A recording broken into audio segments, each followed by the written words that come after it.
Meus irmãos, vamos abrir nossas Bíblias em Abacuque,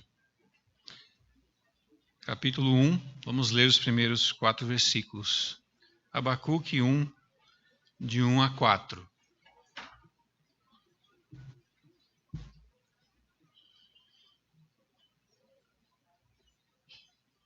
Diz assim a palavra do Senhor.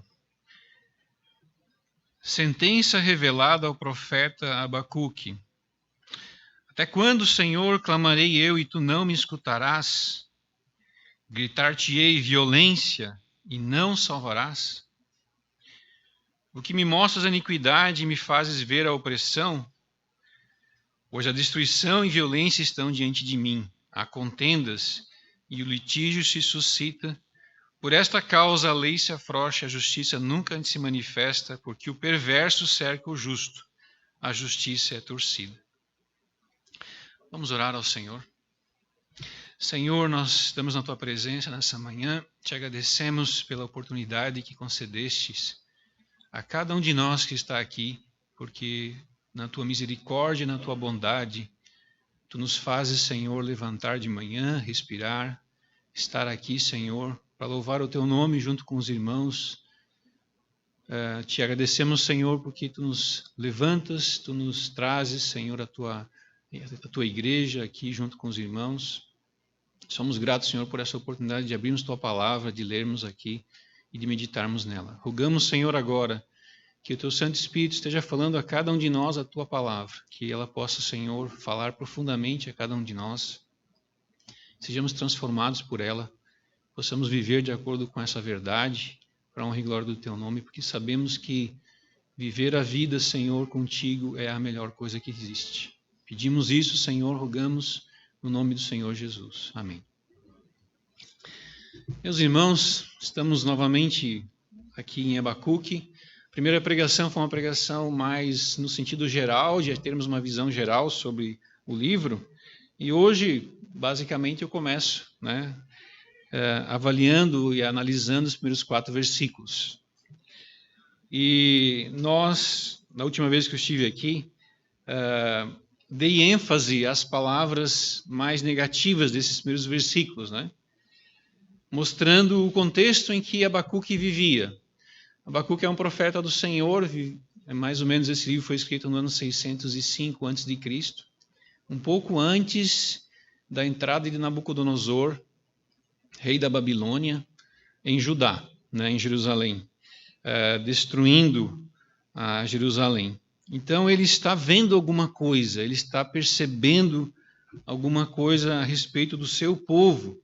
Ele, como profeta de Deus, ele está vendo o que está acontecendo lá. E eu chamei a atenção para vocês, que havia ali um contexto bem negativo. E, de fato, o povo estava oprimindo o pobre e o necessitado. O povo de Deus estava abandonando a causa dos órfãos e das viúvas. Estava rejeitando essas coisas. Havia muitas brigas, muitas contendas, litígio entre as pessoas. Havia cada um buscando o seu próprio interesse, cada um vivendo para si e abandonando o próximo, abandonando os outros. Havia violência no meio do povo. Havia também culto a deuses pagãos, sacrifícios de animais nos altares e até de crianças eram feitas. A lei era deixada de lado. A lei de Deus era deixada de lado. A justiça não era feita. O opressor, ele se sobrepujava sobre quem era mais justo do que ele. Os juízes enganavam o povo. Os sacerdotes mentiam, dizendo há paz, quando não havia paz.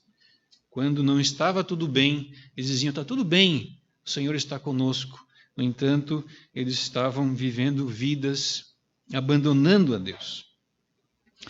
Esses sacerdotes e profetas, falsos profetas, ensinavam falsas doutrinas no meio do povo, levando as pessoas para longe de Deus.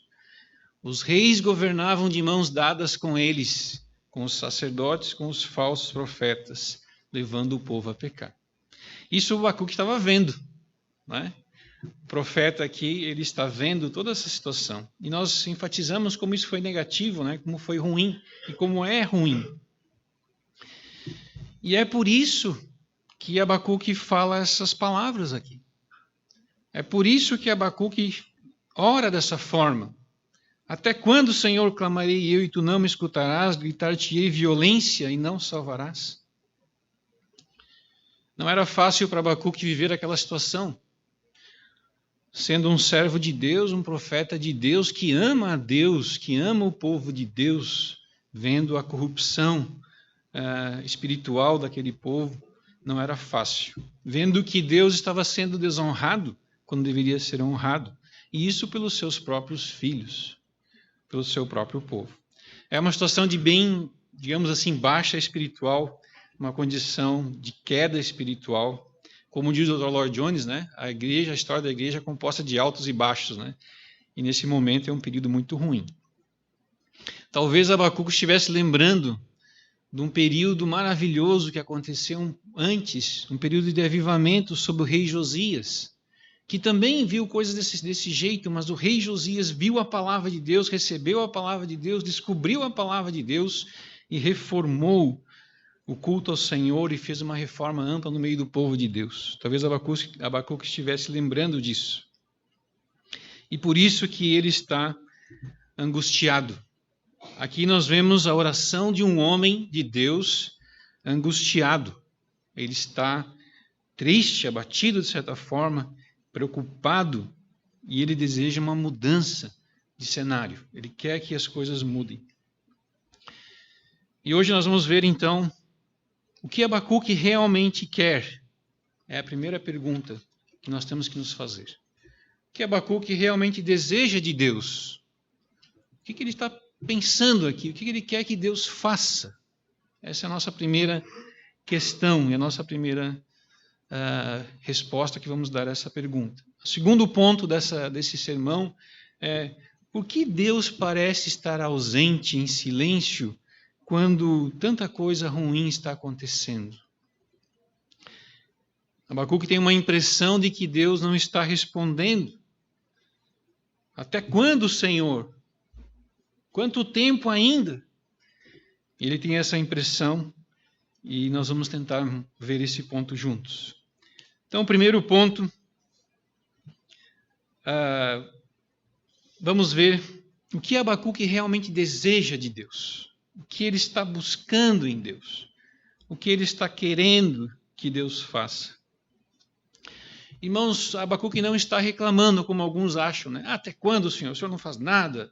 O que está acontecendo? Não é isso.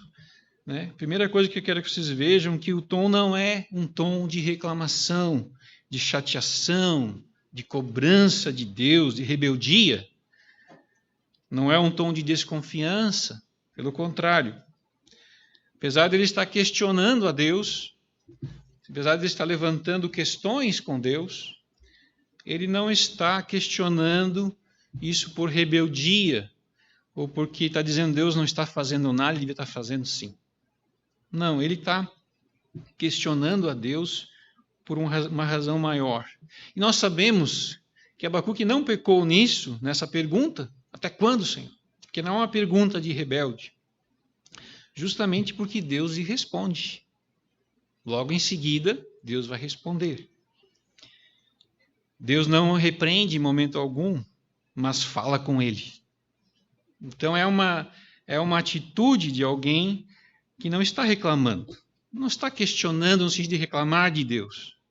E às vezes nas nossas orações, podemos cair nesse erro de reclamar de Deus, de questionar a Deus por reclamação mesmo, por não gostarmos de alguma coisa. Mas isso ele não pecou, Abacuque não pecou nisso. Mas ele está, nesse momento, que nós percebemos, ele está longe de ser rebeldia, é um momento em que ele demonstra grande confiança e fé em Deus. As coisas estão indo de mal a pior, nada está indo bem lá. E às vezes na nossa vida também as coisas não andam tão bem. Mas para quem Abacuque foi? Para quem ele correu? Em quem ele pôs a sua confiança? E a quem ele clamou? ele foi para Deus. Então, longe de ser uma reclamação, longe disso, é um exemplo de fé e confiança em Deus. Ele deseja que o Senhor venha. Até quando, Senhor? As coisas vão continuar desse jeito? Venha e mude isso, mude essa história. Esse povo que comete tantos males, a tua glória, Senhor, está sendo deixada de lado.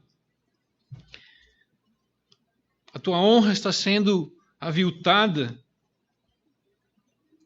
E nós vemos isso na palavra de Deus, vários irmãos nossos, né, e vários textos da palavra mostram isso. No Salmo 13, por exemplo, o salmista diz: até quando, Senhor, esquecer-te de mim para sempre?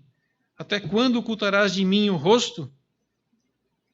É alguém que está angustiado, desejoso que Deus se manifeste. No final do Salmo 13, ele fala: no tocante a mim, confio na tua graça, regozije-se o meu coração na tua salvação. Então, perguntar ao Senhor até quando aqui é esse desejo de que Deus se manifeste. Há vários salmos que falam isso, né?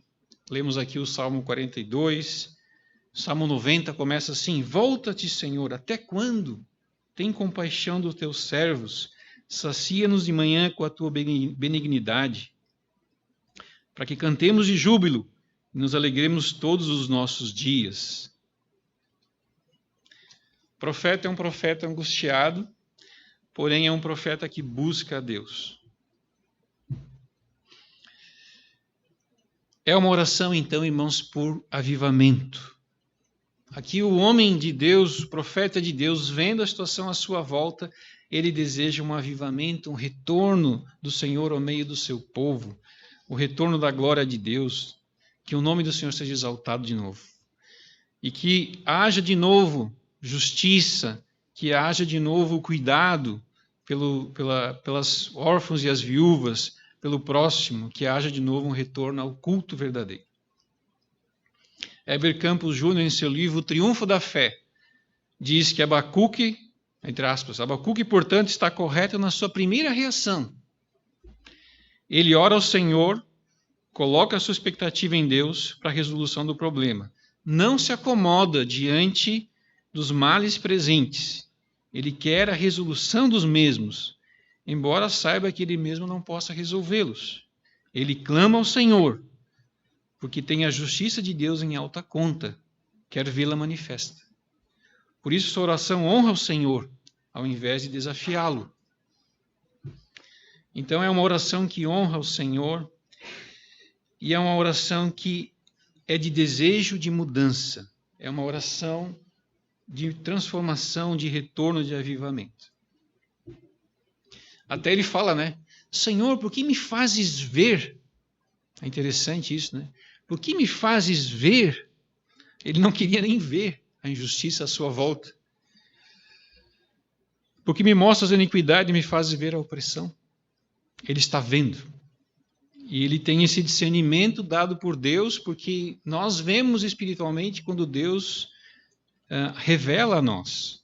E quando nós vemos espiritualmente, e Deus revela a nós a nossa condição espiritual, ou a condição espiritual do povo de Deus, como aconteceu com ele, Deus quer que nós façamos exatamente o que ele fez, que é clamar a ele. Né? É o desejo, né, de que haja mudança. Então, se nós vemos que nós estamos mal espiritualmente, até pode ser na nossa própria vida, né? O que Deus quer que você faça? Clame a Ele. Ore a Ele. Busque-o. O Dr. Lloyd Jones escreveu em seu livro Avivamento, um grande livro, né? Não hesite em afirmar que, a não ser que nós, individualmente como cristãos, sintamos uma preocupação séria acerca da condição da igreja do mundo hoje em dia, então somos cristãos muito medíocres. Cristãos que não se preocupam com o reino de Deus, não se preocupam com a condição da igreja e às vezes nem consigo mesmos, são muito medíocres. Se nos associarmos, continua ele, com a igreja cristã, simplesmente para recebermos ajuda pessoal e nada mais, então somos meras crianças em Cristo. E ele escreveu isso há muito tempo atrás, nesse livro, né?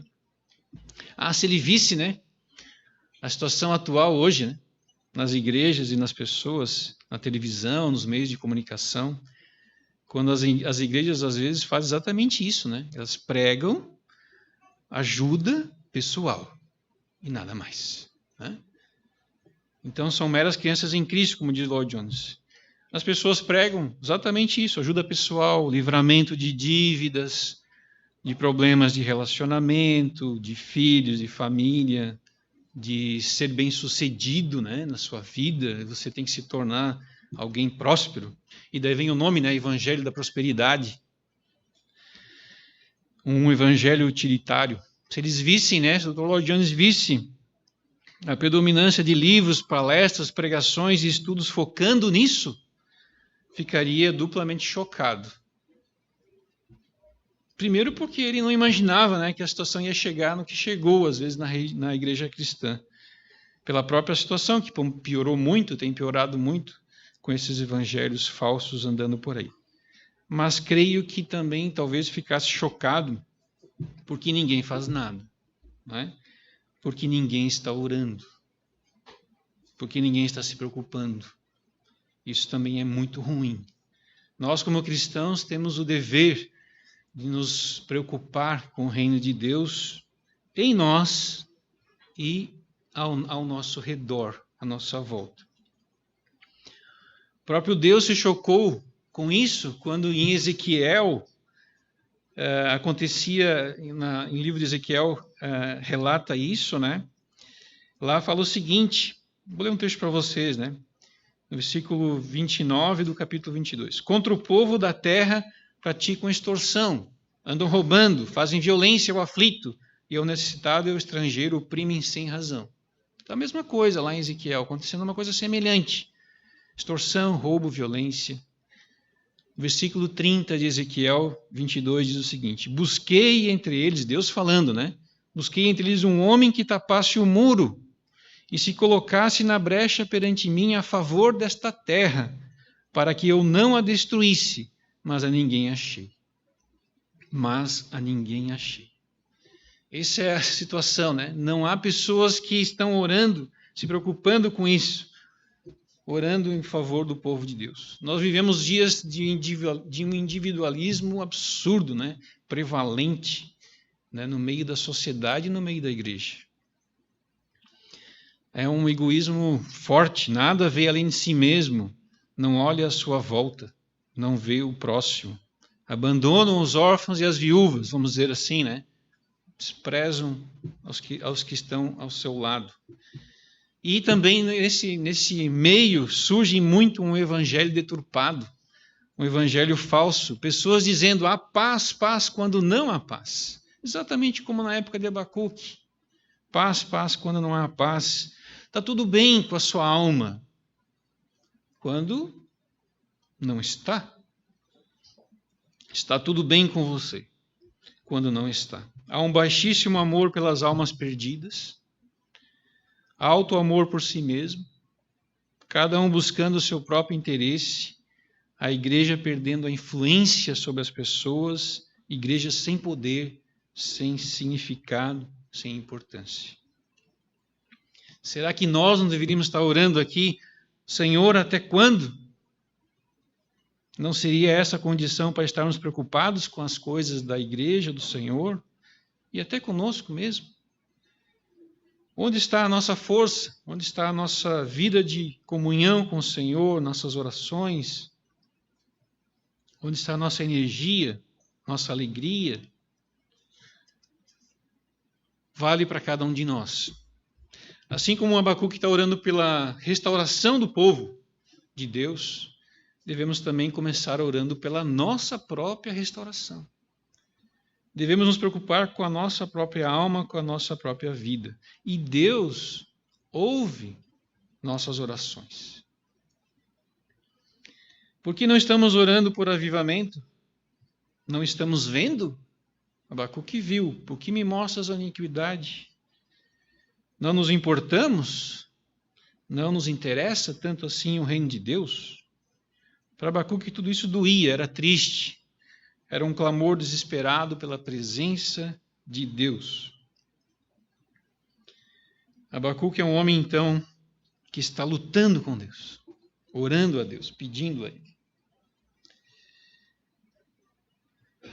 Nós oramos ao Senhor, nós estamos lutando com Deus pelas nossas questões, nos preocupamos com as pessoas à nossa volta. Devemos fazer isso, como Abacuque fez.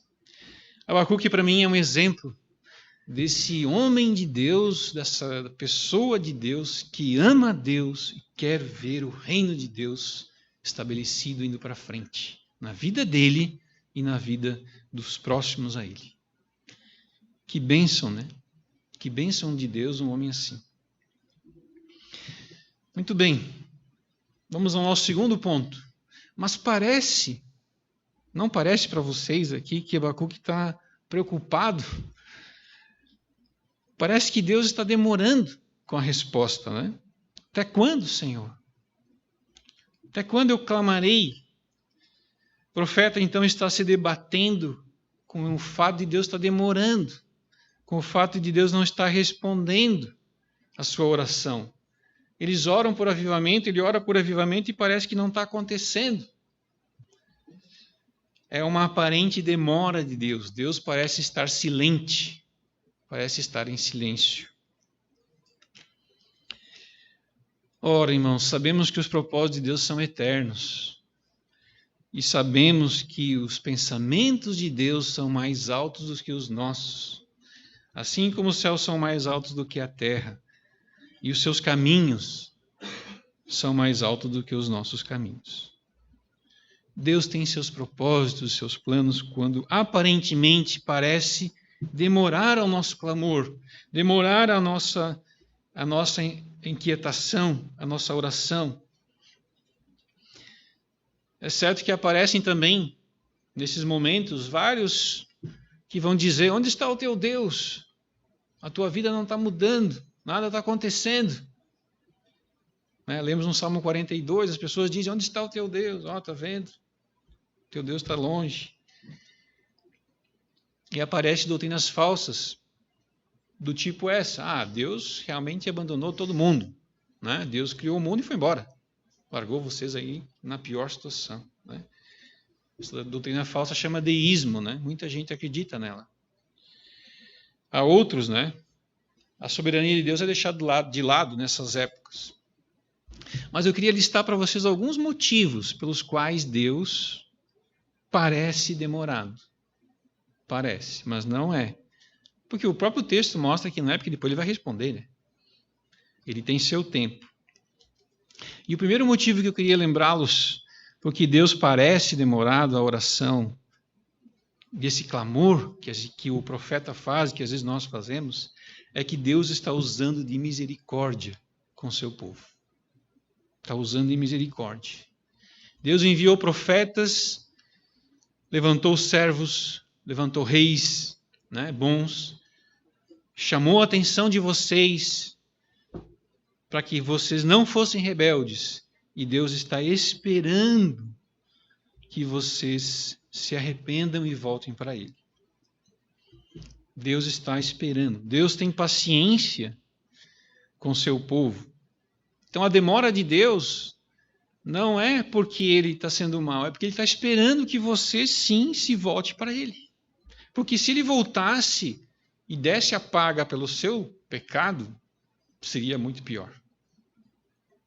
Mas não, Ele espera pacientemente que o seu povo se volte para Ele. Não é isso que vemos no Velho Testamento, irmãos? Olha, se você olhar a história dos reis de Israel, você vai ver Deus pacientemente esperando. Não vamos destruir. Demorou muito tempo para Jerusalém ser invadida e Judá ser conquistado. Porque Deus foi paciente. Mandou reis, profetas. Vinha um rei mau, daí ele mandava um rei bom. Jeremias, outros profetas foram mandados pelo Senhor. Romanos 2,41 fala: ou desprezarás a riqueza da sua bondade, tolerância e longanimidade, ignorando que a bondade de Deus é que te conduz ao arrependimento? Então, a primeira razão, às vezes, de Deus demorar é que Deus está usando de misericórdia conosco. Riqueza de bondade, tolerância e longanimidade de Deus conosco. Então, essa é a primeira razão. Uma outra razão que eu posso ver na Bíblia é que Deus quer nos ensinar a ter paciência na tribulação. Vemos isso na palavra de Deus em vários lugares, né? Deus quer nos ensinar a ter paciência na tribulação. E é isso que o Abacuque tinha que ter, paciência na tribulação. Às vezes vem uma dificuldade, nós oramos e o Senhor quer que nós tenhamos paciência. Tim Keller, em seu livro A Cruz e o Rei, que eu tive recentemente a oportunidade de ler, que foi comprado aqui pela igreja, né? Está na biblioteca, acho que alguém já pegou, né? A Cruz e o Rei tem um capítulo chamado A Espera. Vale a pena ler esse capítulo. Nele, Keller comenta sobre alguns acontecimentos em Marcos 4 e 5, que o Gerson tem a oportunidade de trazer para nós aqui o livro de Marcos, né? Segundo Keller, paciência é o resultado do amor, que resiste num longo percurso, mesmo que difícil. Por amor, você permanece paciente. Resistir sobre problemas e pressões. Ir a lugares e situações difíceis sem cair no laço da amargura. Então, paciência é ter esse amor que resiste e ir naquele caminho mesmo parecendo difícil. É o que o profeta faz, fica orando. Trabalhar mesmo quando a recompensa parece distante. Aceitar a que a vida nos oferece, ainda que seja sofrimento, sem revidar nem reclamar. Isso é paciência. Deus quer que nós nos tornemos indivíduos que diante da vida, mesmo os sofrimentos que nos venham, que a vida se nos oferece por meio da boa mão de Deus, que nós vivamos sem revidar e sem reclamar. Às vezes Deus parece demorando, né, a agir, né? E o Keller coloca lá algumas situações de Jesus, né? Vocês devem lembrar. Lembram que Jesus ficou alguns dias a mais longe da cidade onde ficava Lázaro? Ele ficou 4 dias a mais. Lázaro estava doente. E Jesus ficou 4 dias a mais lá. E aí Lázaro morreu. E quando Jesus chegou lá, as irmãs de Lázaro disseram: Senhor, se tu tivesses vindo antes, com certeza Lázaro não teria morrido. Nós diríamos: Deus errou, Deus demorou, Deus veio atrasado, chegou depois da morte de Lázaro, não dá para fazer mais nada, né? Não foi isso que aconteceu. O que Jesus disse? Isso veio, né, isso aconteceu para a glória de Deus, né? E ele foi lá e ressuscitou a Lázaro. Então ele não estava atrasado. Ele até disse que eu fiz isso porque foi bom para vocês, discípulos, porque vocês vão ver o que aconteceu, né? Ele morreu e ressuscitou. Uma outra situação que o Keller comenta no seu livro, né? É aquela situação em que o Senhor ficou dormindo na popa, né, do barco, no meio daquela tempestade no lago de Genezaré, né? Eles entraram no lago e tem uma tempestade e a Bíblia diz que as pessoas estavam a ponto de desesperar da vida. Imagine a tempestade, não era pequena, a ponto de desesperar da vida. E quem estava dormindo? Jesus. A pergunta é: Jesus, não se dá conta, se não se importa, você não liga para o que está acontecendo? Se não se importa que nós vamos morrer? Ele está dormindo. Por que ele está dormindo? Porque ele é o Senhor, ele sabe o tempo certo. E ele levantou, acalmou a tempestade. Parece que o Senhor está dormindo. E aos seus olhos parece que você vai morrer. Mas não é assim. O Senhor demora, às vezes parece que demora, para que você diga, porque você diga como deveriam dizer os discípulos: confie em mim, não tenha pressa, está tudo sob controle. O Senhor está com você no barco. São situações onde parece que Deus demora a agir, mas Deus demora por causa disso, para que nós tenhamos paciência na tribulação, mas também para que nós tenhamos fé e confiança, claro, né? Esse é o foco. Tenhamos fé, confiança em Deus. Não estou vendo a solução, não sei o caminho, mas confie plenamente. Deus também quer nos ensinar, e quer ensinar aqui o profeta, a depender da resposta de Deus. Deus sempre responde às nossas orações de tudo que pedimos? Afirmativamente, de acordo com o que pedimos? Já falei aqui que não, né? Que o profeta Abacuque vai ter um baque, né? Porque ele pediu avivamento e Deus mandou o quê? Mandou um povo para destruir. Né? Então não foi isso que aconteceu, né? A vontade de Deus não foi a mesma do profeta. Então, Deus está nos ensinando a esperar, né? Quer nos ensinar que devemos pedir, mas pedir lembrando que não somos donos da resposta. Isso é um erro comum entre os cristãos, né? Eu estou orando, Deus tem que fazer. Quem é Deus? Né? Não somos donos da resposta. O Senhor é Ele e não nós. Temos que aceitar suas decisões, sim. Ainda que sejam decisões que a gente não goste, como o Abacuque não gostou. Não gostou ou não esperava, pelo menos, né? Keller cita também nesse mesmo livro um outro livro, cita A Sociedade Tecnológica de Jacques Ellul. Nesse livro, Jacques Ellul argumenta que na sociedade ocidental moderna somos ensinados, desde pequenininho, eu acho, né? Que quase tudo na vida está lá para ser manipulada para os nossos fins. Tudo que nos acontece está lá para ser manipulado para nossos fins. E nós às vezes oramos dessa forma, para ser manipulado. Keller completa: não somos Deus, mas temos tamanhos delírios de grandeza que nosso moralismo e arrogância às vezes precisam ser arrancados de nosso coração pelos atrasos de Deus.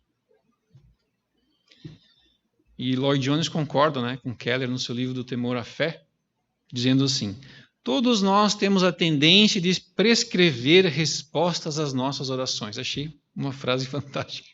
Todos nós temos a tendência de prescrever, como um médico, né? Resposta às nossas orações. Pensamos que Deus pode manifestar-se somente dessa forma que eu disse que Ele vai fazer.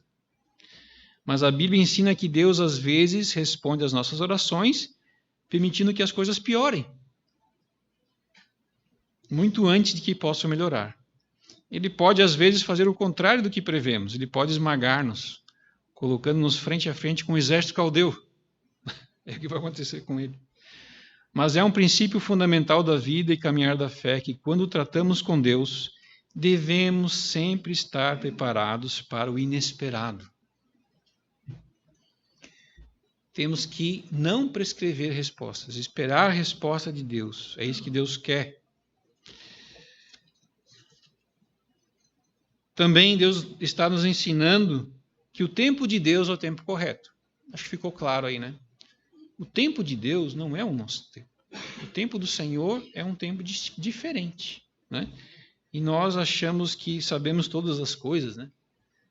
Como somos arrogantes, como o Keller disse, né? Nossa arrogância moralista, né? Nossa arrogância espiritual, entre aspas, dizendo que nós sabemos as coisas. Existem tempos e tempos, tempos de plantar, tempos de colher, tempo de guerra, tempo de paz.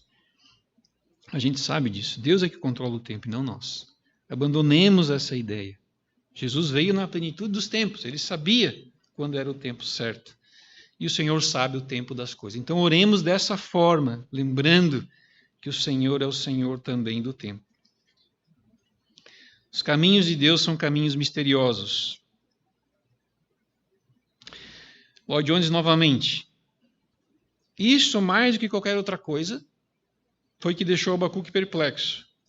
Por um longo tempo, Deus parece não responder. Então, quando responde, o que diz é mais misterioso até do que sua aparente falha em ouvir as orações.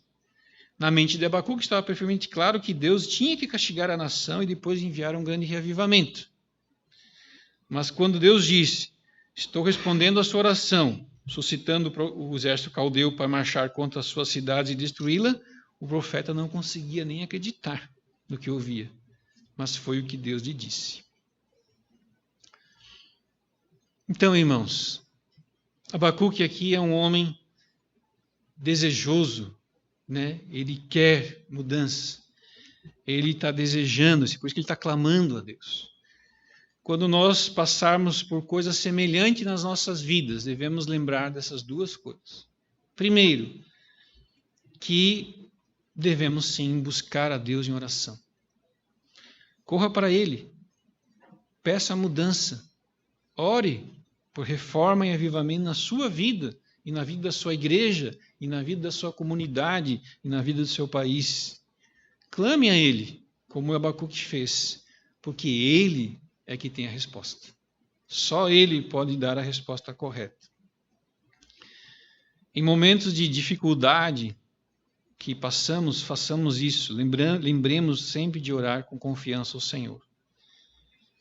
Sem achar que Deus está obrigado a fazer o que você está orando, né? Sem achar isso.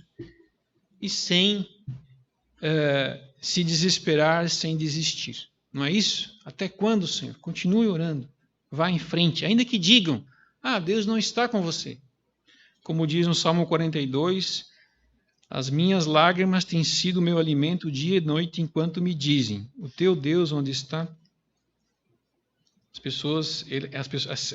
Você pode sentir isso, né? Porque está abatida a minha alma, porque perturbas dentro de mim, espera em Deus, pois ainda o louvarei. Digo a Deus, minha rocha, por que te esqueceste de mim? Olha só, a oração, gente, não é aquela oração. A gente deve aprender a orar, né? Talvez ver como o Senhor orava e como devemos orar. Devemos derramar nossa alma diante de Deus em oração. Devemos colocar, Senhor, por que tu estás fazendo isso? Por que acontece assim? Por que está abatido? O Salmo 42 termina dizendo assim, por que estás abatido, ó minha alma? Por que te perturbas dentro de mim? Espera em Deus, pois ainda louvarei a Ele, meu auxílio e meu Deus. É a plena confiança da fé. Mesmo que as coisas não saiam como você imagina, né? Mesmo que venha um exército caldeu contra você, espere em Deus, pois ainda o louvarei. Algumas perguntas para vocês pensarem. Na sua visão, Deus tem atendido as suas orações? Você tem agido em oração diante de Deus? Ou você sente que Deus está longe, não está te ouvindo? Se você sente isso, lembre que Ele sim tem respostas para você e que você deve continuar a orar, né? Persiste em orar, persiste em buscá-lo. Às vezes um irmão está orando por outra pessoa, né? Às vezes por conversão de alguém, anos, e parece que não acontece nada. Mas lembre, o Senhor está no seu santo templo, Ele é o Senhor soberano sobre todas as coisas. Não desista de orar, ore ao Senhor por avivamento na sua vida e na vida da sua igreja. Que nós possamos, irmãos, lembrar disso ao longo da nossa semana, lembrando que o profeta clama ao Senhor aqui, mas ele aguarda em Deus pela visitação do Senhor. Vamos orar? Senhor, nós te agradecemos por esse momento em que podemos abrir Tua Palavra. Pedimos, Senhor, que Tu abençoes grandemente o nosso coração, que nós possamos, Senhor, derramar nossas almas na Tua presença, em oração, pedindo a Ti, Senhor, que Tu venhas e reforme e avive, Senhor, a nossa alma, para que possamos andar, Senhor, próximo a Ti, experimentar, Senhor, a alegria da Tua salvação, experimentar a firmeza, Senhor, dos pés, mesmo em meio às dificuldades, e saber que Tu és Deus, Senhor, soberano sobre todas as coisas, em todo o tempo. Abençoa-nos, Senhor, como igreja, é isso que Te rogamos, nós oramos no nome de Jesus. Amém.